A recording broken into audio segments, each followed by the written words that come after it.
എന്തു പറ്റി ശാലു? എന്തുണ്ടായി? എന്താണെന്ന് അറിയത്തില്ല. കഴിഞ്ഞ 2 ദിവസമായിട്ട് ആളുടെ സ്വഭാവത്തിൽ എന്തോ മാറ്റമുണ്ട്. എന്നിട്ട് ആളിപ്പോ എവിടെയുണ്ട്? ആളകത്തുണ്ട്.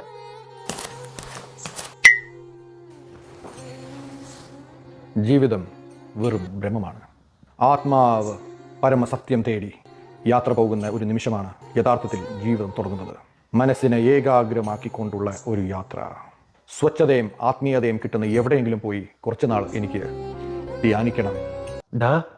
നിനക്ക് ഒട്ടായ തെക്ക് കിഴക്കൻ രാജ്യമായ തായ്ലൻഡിൽ ബാങ്കോക്കിൽ നിന്നൊരു 100-150 കിലോമീറ്റർ മാറി പട്ടായ എന്ന് പറയുന്ന ഒരു കൊച്ചു കടലോര ഗ്രാമത്തിൽ നല്ല സ്വച്ഛതയുണ്ടെന്ന് മുൻപ് പോയ ചില ഭക്തന്മാർ പറഞ്ഞു കേട്ടിട്ടുണ്ട്.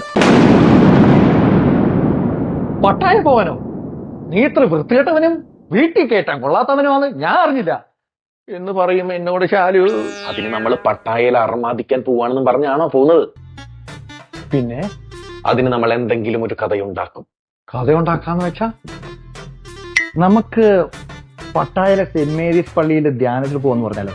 പക്ഷെ അവരെങ്ങാനും കൂടെ വരണമെന്ന് പറഞ്ഞാലോ? അയ്യോ വേണ്ട, ഭാര്യമാരുടെ കൂടെ പട്ടായ പോകുന്നേക്കാൾ നല്ല ഒറിജിനൽ ധ്യാനത്തിൽ പോകുന്നു. നമ്മൾ സെന്റ് മേരീസ് ഹൈസ്കൂളിൽ പഠിക്കുമ്പോ സിസ്റ്റർ ബിയാട്രിസിന്റെ കണ്ണ് വെട്ടിച്ച് സച്ചിന്റെയും ഗാംഗുലിയുടെ ഒക്കെ കളി കാണാൻ പോകുന്നത് എനിക്ക് ഓർമ്മല്ലോ. മറക്കാൻ പറ്റുമോ? അതൊക്കെ ഒരു കാലം. നമ്മൾ ആ നമ്പർ ഒന്നുകൂടെ. അതെന്താ, ഇന്ത്യയുടെ ക്രിക്കറ്റ് കളിയുണ്ടോ? ഓ, നീ ഇത് കൊളവാക്കോ? ഏ നിന്റെ പല്ലുവേദന എങ്ങനെ പോകുന്നു? ഓ, ദൈവാനുഗ്രഹത്തിന് അത് മാറി. എന്നാൽ അത് മാറിയിട്ടില്ല. തെണ്ടി തിരിച്ചു വരുന്നതായി നീ അഭിനയിക്കുന്നു.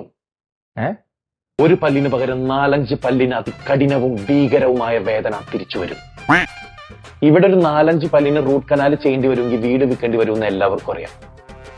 വെറും $200-250 നിന്റെ ഇപ്പോൾ ഇളകുന്നതും ഭാവിയിൽ ഇളകാൻ ചാൻസ് ഉള്ളതുമായ എല്ലാ പല്ലും ബാങ്കോക്കിലുള്ള ഒരു ആശുപത്രിയിൽ പോയി റൂട്ട് കനാൽ ചെയ്യാൻ പറ്റുമെന്ന് നമ്മൾ ശാലുവിനെ പറഞ്ഞ് വിശ്വസിപ്പിക്കുന്നു. നിനക്കൊരു കാര്യപ്രാപ്തി ഇല്ലാത്തവനാണെന്ന് ശാലുവിന് അറിയാവുന്നതുകൊണ്ട് നിനക്കൊരു കയ്യാളായി ഞാനും വരും. ഇതെങ്ങാനും ശാലു പറഞ്ഞാൽ പട്ടായ കടപ്പുറത്ത് ബർമുട ഇട്ടുകൊണ്ട് നടക്കണം നമ്മൾ നാട്ടിൽ കവലയില് തുണിയില്ലാതെ ഓടേണ്ടി വരുവോ? ഇത്രയും വലിയ കഥ ഉണ്ടാക്കാനുള്ള ബുദ്ധിയൊന്നും നമുക്കുണ്ടെന്ന് ശാലുവിന് അറിയാം. എത്ര സംഗീതാത്മകം!